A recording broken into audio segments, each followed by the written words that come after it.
आप लोगों ने देश दुनिया घुमा होगा, लेकिन छत्तीसगढ़ का बस्तर ये अपने आप में सबसे सुरम्य और बेहतरीन पर्यटन स्थल है।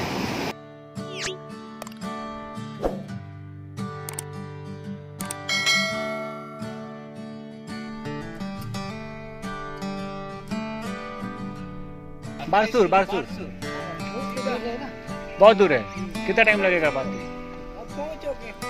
एक आध घंटा में? 1 घंटा में पहुंचोगे। ओके।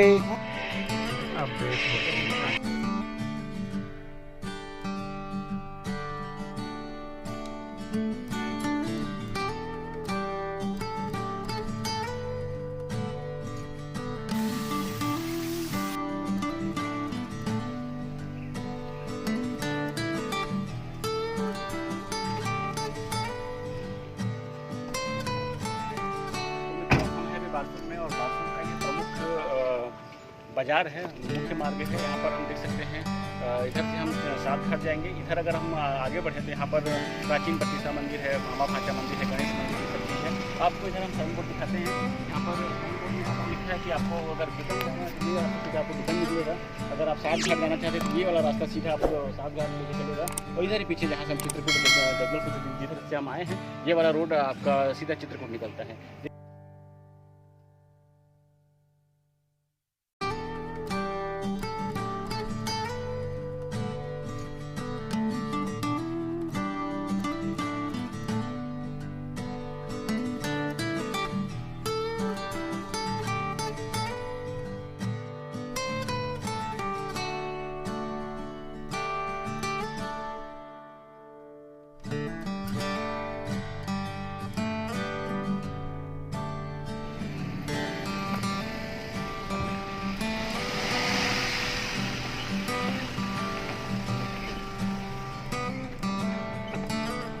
पहुंच गए हम सात धारा। देखिए हम इधर का नज़ारा आपको दिखाते हैं।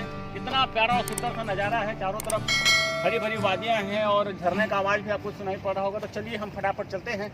अपील किया जा रहा है, यह आपका अपना पर्यटन क्षेत्र है कि इनकी सुंदरता और भव्यता को बनाए रखें।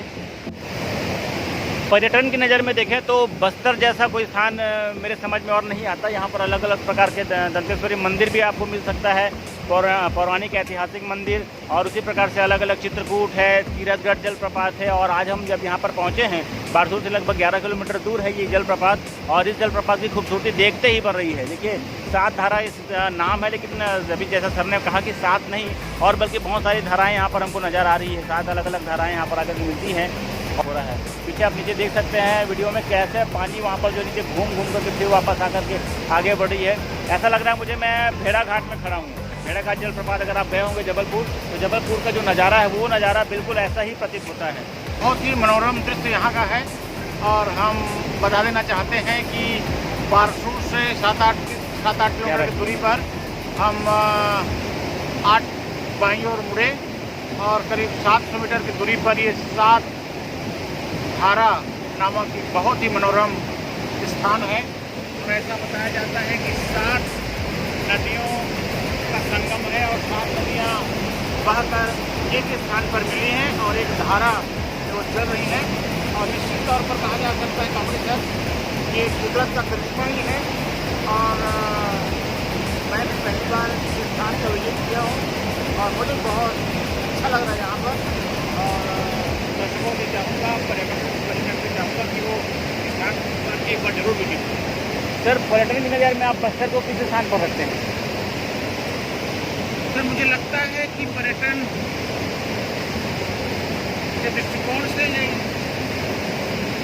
बस्तर जो है पहले नंबर पर आना चाहिए, क्योंकि शासन प्रशासन की नज़र ऐसे स्थानों पर नहीं जा रही है। जाती है तो उस स्थान को उस ढंग से उन्नत नहीं किया जाता जिससे पर्यटक उस स्थान पर आकर के हो।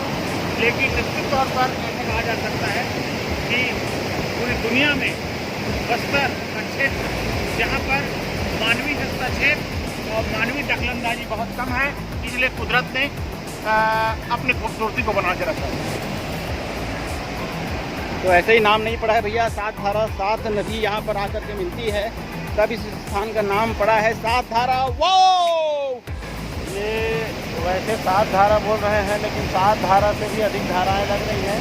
इस तरफ मेरे आगे आप गिनती कर सकते हैं, वो आखिरी वाले से लेकर के उसकी धाराओं को 1 2 3 4 5 6 उधर और ये देखिए इसका मनोरम दृश्य और लॉयरिंग हो रहा है इसका।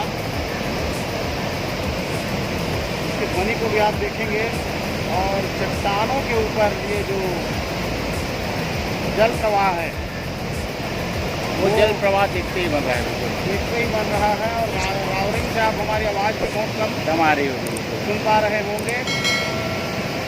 चट्टानों को चीरती हुई ये धाराएं आगे बढ़ रही हैं।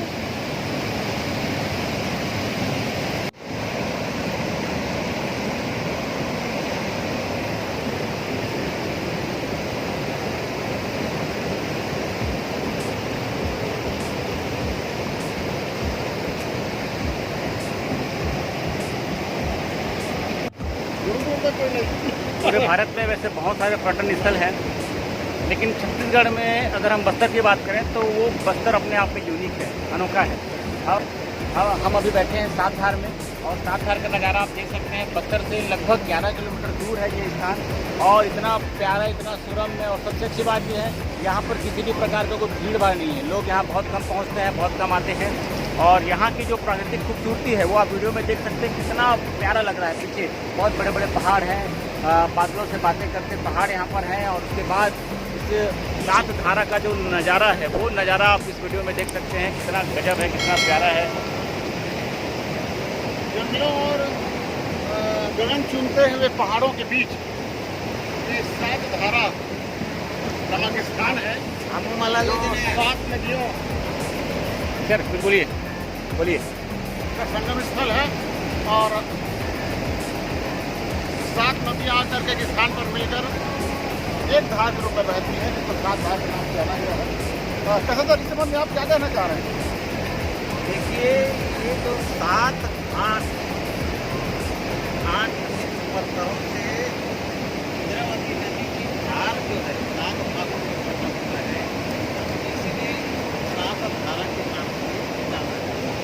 और बिल्कुल सही कहा आपने सर। मुझे लगता है कि ये 7 नदियाँ नहीं, 7 बहनें हैं जो अपने उद्गम स्थल से निकल करके एक घाट पर आकर रुकी हैं और आपस में बातें कर रही हैं। ऐसा प्रतीत होता है